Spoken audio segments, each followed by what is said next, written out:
I had been married to Amanda for 8 years, and I thought we had the perfect relationship.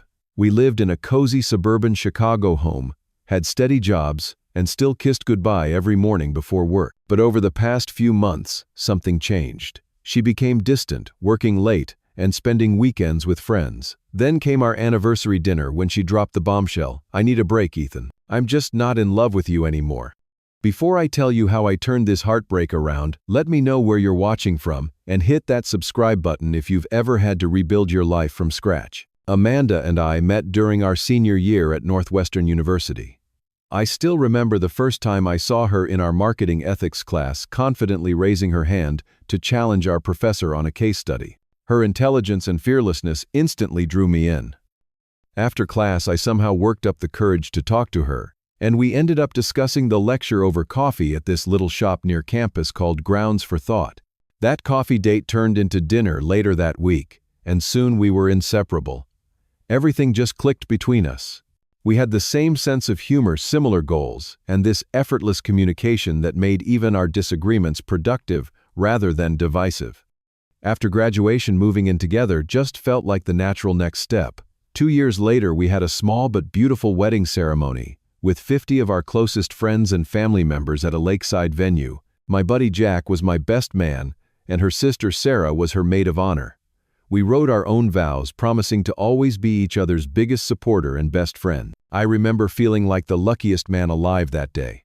When we found our house in Oak Park, it felt like another piece of our dream falling into place. It was a charming craftsman with a front porch, where we'd drink coffee on Sunday mornings, and a backyard perfect for the family we planned to start in a few years. We spent weekends painting walls and shopping for furniture, turning it into our home. Our shared dreams kept us aligned. We wanted to visit at least 20 countries together, advance in our careers, and eventually have 2 kids. Amanda was rising through the ranks at her marketing firm while I was building my career in software development.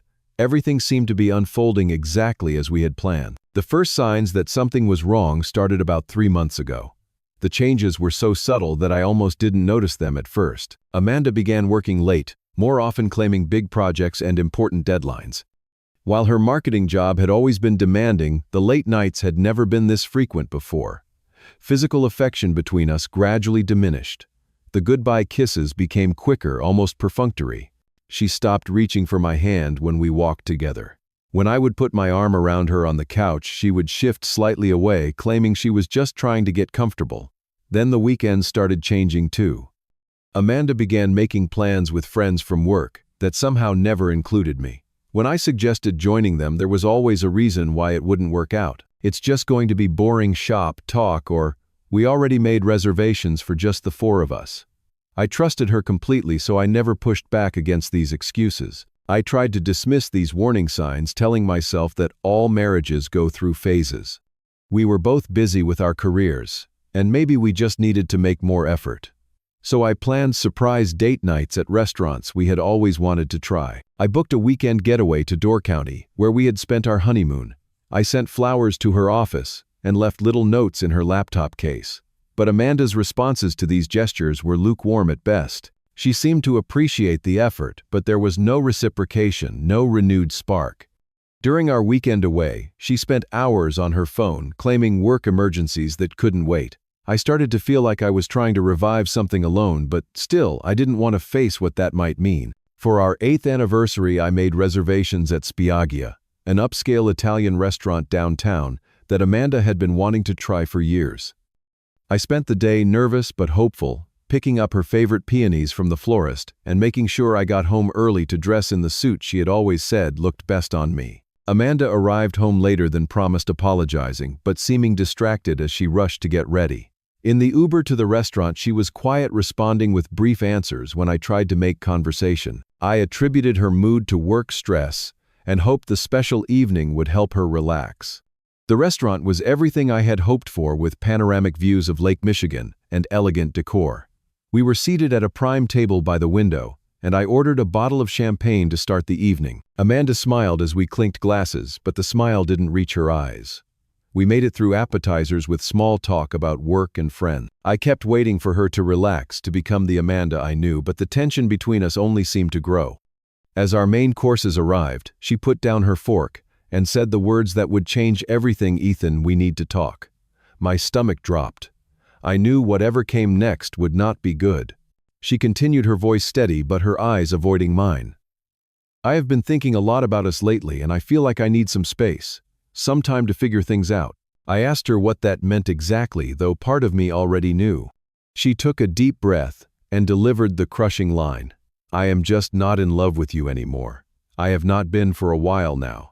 The rest of the conversation is a blur of confusion and desperate questions from my side. How long had she felt this way? Was there someone else? Could we try counseling? Amanda had answers that felt rehearsed, like she had been planning this conversation for weeks, while I remained oblivious.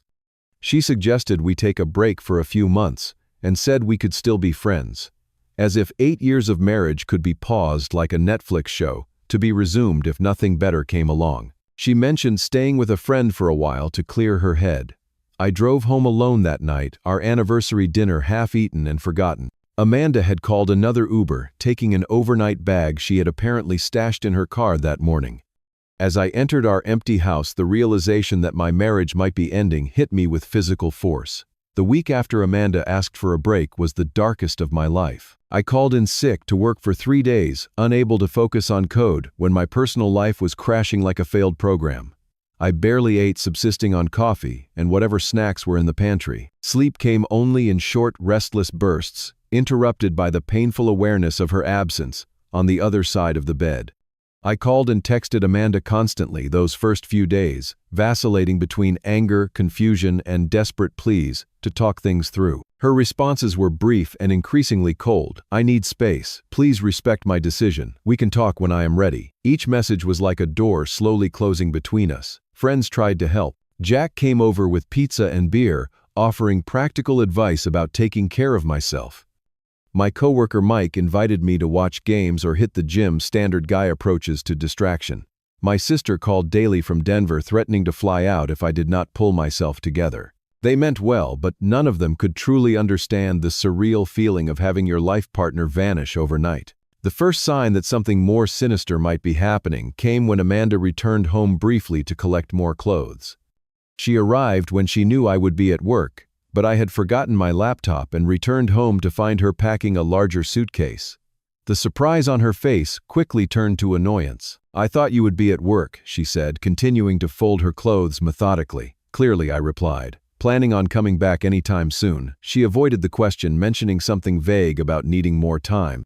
As she packed, I noticed she was taking items beyond just clothes, including small mementos and personal documents, as if preparing for a longer absence than a simple break would suggest.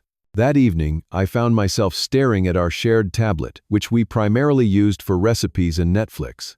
Amanda had forgotten to log out of her Gmail account and notifications kept appearing. I had never been the type to snoop, but desperation overrode my principles. What I found were deleted text messages in the trash folder, automatically synced from her phone between her and someone saved as J in her contact. The exchanges were not explicitly romantic, but filled with inside jokes and plans to meet that coincided with her working late nights. There were references to conversations and experiences I knew nothing about, suggesting a level of intimacy that went beyond professional colleagues or casual friends.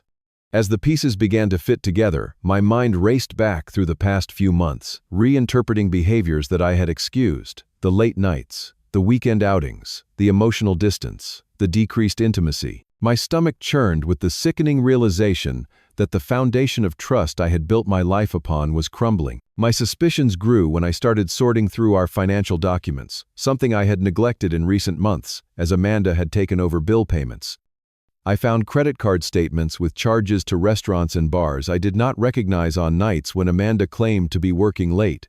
There was even a charge for a rideshare at 2 in the morning on a Tuesday from an address across town back to our neighborhood during a week, when she told me she was pulling all-nighters at the office for a major client pitch. The final confirmation came when I was doing laundry and found a receipt in the pocket of her jacket. It was for a hotel downtown dated 3 weeks earlier on a night when she had texted me about sleeping at her office because a deadline was approaching. The receipt showed charges for room service, 2 breakfast orders. When Amanda came by the house again to pick up more belongings, I confronted her with what I had found: I did not mention the texts, but asked directly about the hotel receipt. Her face flushed with anger, not guilt. You went through my pockets. How dare you invade my privacy like that? Privacy. We are married, Amanda. At least we were the last time I checked. So who were you with at the Thompson Hotel 3 weeks ago when you told me you were working all night? The deflection about privacy quickly gave way when she realized I had concrete evidence. Her expression shifted from outrage to a cold calculation I had never seen before. Fine. Yes, I have been confused about my feelings for a while, she admitted. I have developed feelings for someone at work. James. He is on my team. James. I repeated the name, landing like a physical blow. How long? It is not what you think, Ethan. It started as just friendship, but over the last few months things changed. I was going to tell you eventually. That is why I asked for the break to figure things out. To figure out if he was a better option than me. You mean I said the full betrayal finally clear? You wanted to test drive your new relationship before disposing of the old one. Amanda did not deny it, which somehow hurt more than the affair itself. I did not plan for any of this to happen, she said, as if feelings simply manifested without any choices being made along the way. That weekend was my absolute rock bottom. After Amanda left with another suitcase of her belongings, I broke the one rule Jack had made me promise to keep. I started drinking alone. Friday night turned into a blur of whiskey and old photos, music we had danced to at our wedding, and pathetic self-pitying texts that I fortunately had the sense not to send. Saturday was worse. I did not get out of bed until afternoon, ignoring calls from concerned friends and family. When I finally did get up, it was only to continue the previous night's drinking and spiral further into depression. I ordered takeout I did not eat and started watching our favorite shows before turning them off in disgust. Sunday morning found me hungover and staring at our wedding photos still displayed proudly on the mantel. 8 years of what I thought was a solid marriage reduced to a cliché, the stupid husband always the last to know. The phone rang, interrupting my self-loathing, and for a moment I hoped it might be Amanda coming to her senses. Instead, it was her sister Sarah. Ethan, I just heard what is going on. I am so sorry. Sarah and I had always gotten along well. She was different from Amanda, more straightforward and grounded. So you know about James, I asked. There was a pause on the line. She told you about him. Well, that is something at least. Only after I found evidence, I said. How long have you known? Another hesitation. She started talking about him a few months ago. I told her she needed to either recommit to your marriage or be honest with you. I never thought she would actually, well, leave me for him, I finished. I am so sorry, Ethan. For what it is worth, I think she is making a huge mistake. The revelation that Amanda had been discussing James with her sister for months, while I remained oblivious, was another wound to my already shattered self-esteem. I thanked Sarah for calling, but ended the conversation, quickly unable to bear more details of how thoroughly I had been deceived. That night was the darkest. I sat alone in our home, surrounded by the life we had built, questioning everything. Had anything in our relationship been real? Was I not successful enough, not attentive enough, not good enough, in some fundamental way? The questions circled like vultures feeding on the carcass of my self-worth. I wondered if I would ever be enough for anyone, or if I was destined to be left behind again and again. Monday morning I woke up with a pounding headache and a moment of clarity cutting through the mental fog. This could not continue. I would not allow Amanda's betrayal to destroy me. The man lying pathetically in this rumpled bed, reeking of stale alcohol and self-pity, was not who I wanted to be. I showered, made coffee, and called my office to request a few personal days to handle family matters. Then I made 2 appointments that would change the course of everything, one with a divorce attorney and one with a therapist. The attorney, Lisa Goldstein, was recommended by a colleague who had gone through a divorce the previous year. Her office was downtown in a sleek high-rise, her manner both compassionate and efficiently practical. The first thing you need to understand, she told me after hearing my situation, is that Illinois is a no-fault divorce state. The affair might be relevant to personal property negotiations but will not significantly impact the legal proceedings. She explained that documentation would be crucial, particularly of our financial situation. You need to get your ducks in a row before any confrontation or formal separation, she advised. That means inventory of assets, copies of all financial records, and securing your personal property. The phrase stuck with me, get your ducks in a row. It gave me a framework, a project to focus on rather than just an emotional morass to drown in. I left her office with a checklist, and more importantly, a sense of control I had not felt since that devastating anniversary dinner. That afternoon, I began taking inventory of our shared assets. Our house, 2 cars, retirement accounts, joint savings, and investments. I created a spreadsheet detailing everything we owned together and its approximate value. I made copies of tax returns, bank statements, and investment accounts, storing them securely both physically and digitally. The process was painful but necessary. Each item cataloged was a reminder of the life we had built together, a life that was now being dismantled. But there was also a strange empowerment in the process, a reclaiming of knowledge about my own financial situation that I had sometimes too easily delegated to Amanda. The hardest part was accepting that our marriage was likely over. Despite the clear betrayal, part of me still hoped for reconciliation, for Amanda to realize she had made a terrible mistake. Lisa had seen this before and gently warned me, prepare for the worst while hoping for the best. But do not let hope prevent you from protecting yourself. Following her advice, I opened individual accounts separate from our joint ones and transferred half of our savings. Not all of it, which would have been both legally questionable and morally wrong, but enough to ensure I would not be left financially vulnerable if Amanda decided to drain the accounts. As I navigated the practical aspects of separation, I also began the harder work of emotional and personal reconstruction. The therapist I met with, Dr. Alan Bradshaw, helped me understand that my self-worth could not be determined by Amanda's actions or choices. You are experiencing a profound betrayal trauma, he explained during our first session. The foundation of trust you built your life upon has been shaken. It is natural to question everything, including yourself, but her infidelity reflects her choices, not your value. Those words became a mantra during the darkest moments, a counterbalance to the voice of self-doubt that still whispered at night. I began to establish new routines that did not revolve around being part of a couple. I joined a gym not just as a way to improve my physical health, but as an outlet for the anger and pain that sometimes threatened to overwhelm me. There was something therapeutic about the simple physical exertion, the focus required to lift weights or run on the treadmill, the endorphins that provided brief respite from emotional turmoil. I reconnected with friends I had neglected during my marriage. Jack and I resumed our weekly basketball games. I joined Mike and some other colleagues for trivia nights. My college roommate Ryan, who had moved to Milwaukee years ago, drove down to Chicago for a weekend visit. These connections reminded me that while a central relationship in my life had ended, I was not alone. Learning to cook for myself became both a necessity and a surprising source of satisfaction. Amanda had always been the cook in our relationship, and my culinary skills extended little beyond scrambled eggs and microwaved meals. I started with simple recipes, gradually building confidence. There was something powerfully symbolic about nourishing myself, about transforming from a person being cared for to one capable of self-sufficiency. The process of rediscovering personal interests and hobbies was challenging after years of defining myself partly through my marriage.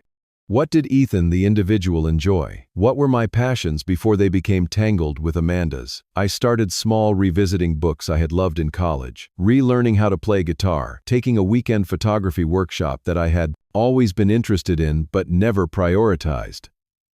6 weeks after Amanda asked for a break, I felt ready for the next crucial step, joining a divorce support group. The idea initially seemed depressing, a formal acknowledgement of failure.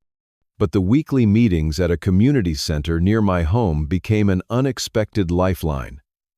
Listening to others at various stages of the same journey provided perspective and practical advice. There was comfort in this community of strangers, united by similar pain, all working toward healing and new beginnings. Small victories began to accumulate.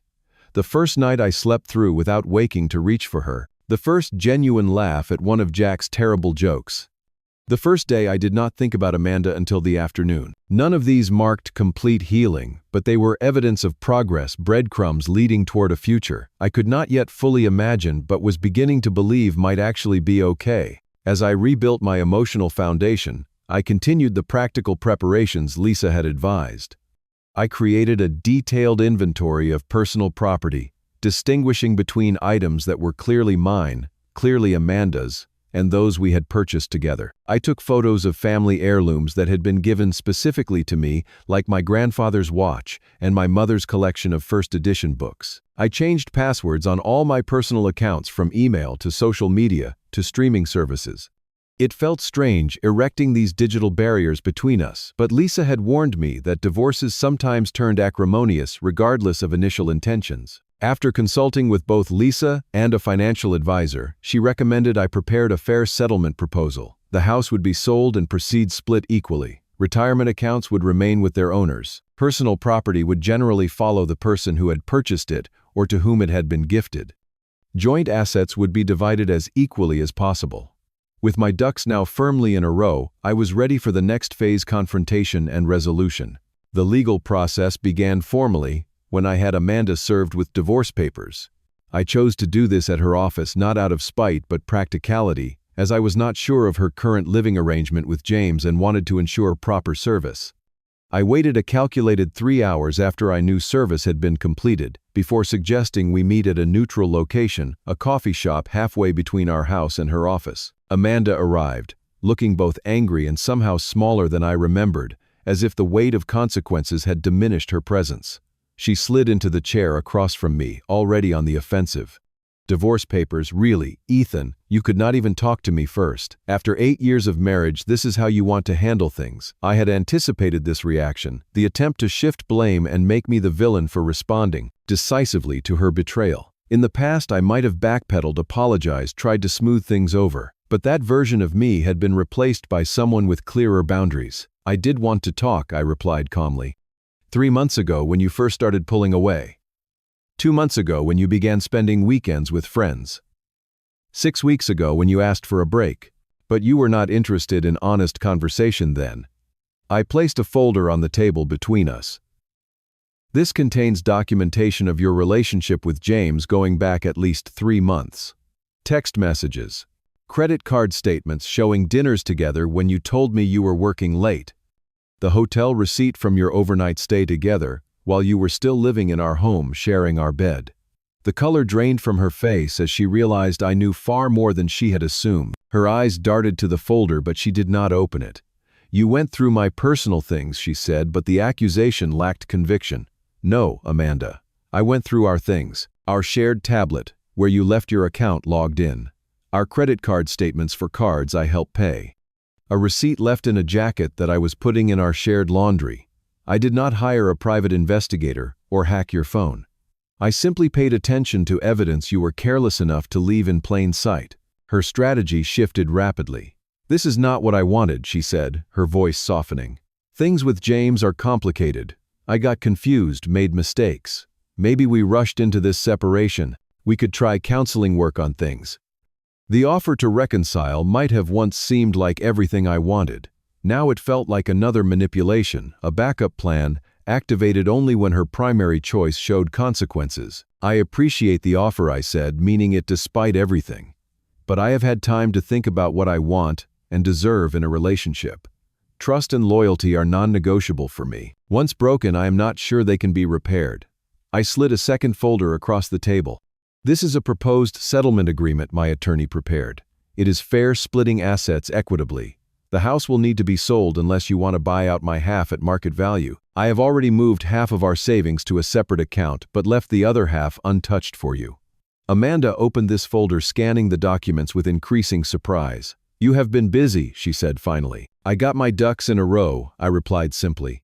Amanda initially tried to control the narrative among our friend group, painting herself as having been unhappy for years and me as unwilling to work on the marriage. But the truth has a way of emerging, especially when the timeline did not add up for those who knew us well. Support came from unexpected places. Her own sister Sarah remained friendly with me, occasionally checking in to see how I was doing.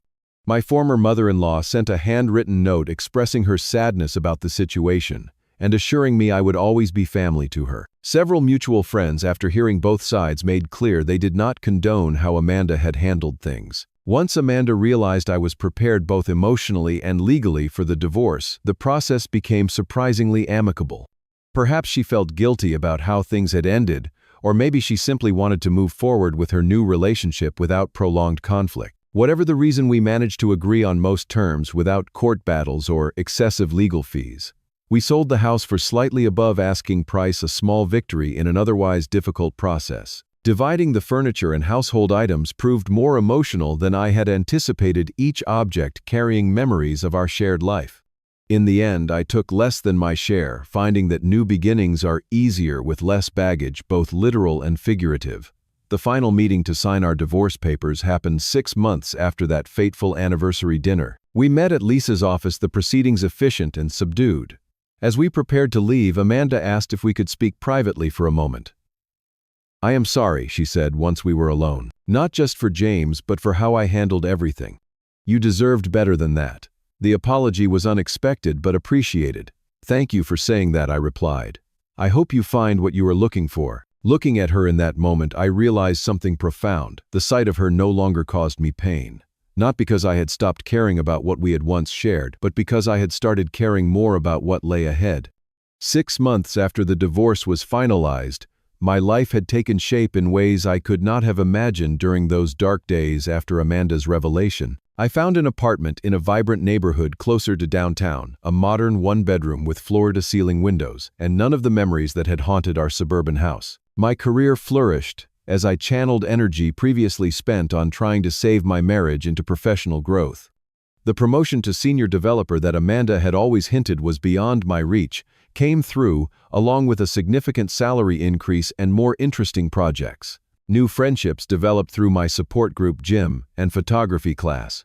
Old friendships deepened as they evolved beyond couples, dinners, and joint vacations. My social circle was different now, but surprisingly rich, filled with people who knew the new version of me rather than seeing me as half of a former couple.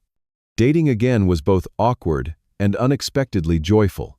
The first few attempts were disasters, as I was still learning how modern dating worked and carrying too much baggage from my marriage. But gradually, I became more comfortable with this new aspect of life. I met women who helped me remember that connection and chemistry could exist again, even if I was not yet ready for anything serious. 3 months ago, I ran into Amanda and James at a restaurant downtown. They were seated when I arrived with a date, and for a brief moment, our eyes met across the room. There was a time when such an encounter would have devastated me for days. Instead, I felt a surprising emotion, genuine indifference. I nodded politely in acknowledgement before turning my attention back to my companion and enjoying the rest of our evening. That moment crystallized for me how far I had come. The pain that once dominated my life had receded to an occasional dull ache, like an old sports injury that flares up only in specific weather. I no longer defined myself by that wound or the relationship that created it. The lessons from this painful chapter were profound. I learned that self-respect must be non-negotiable in any relationship, that preparation and decisive action are powerful antidotes to feeling victimized, that rebuilding after betrayal is possible not just as a path back to what was lost, but as a journey forward to something potentially stronger and more authentic. Perhaps the most surprising lesson was that sometimes losing what you thought you wanted leads you directly to what you actually need. Had Amanda not asked for that break, I might have continued indefinitely in a marriage with someone who did not truly value or desire it. The pain of her betrayal forced growth that might otherwise have taken decades or never happened at all. I still believe in love and partnership, perhaps even more deeply now that I understand both their fragility and resilience. When I eventually find myself ready for another serious relationship, I will bring to it not just the scars of past wounds, but the wisdom they provided, the strength they forced me to develop. If you are facing betrayal or the end of a relationship you thought would last forever, know that the darkness does eventually lift. The path forward exists even when you cannot yet see it.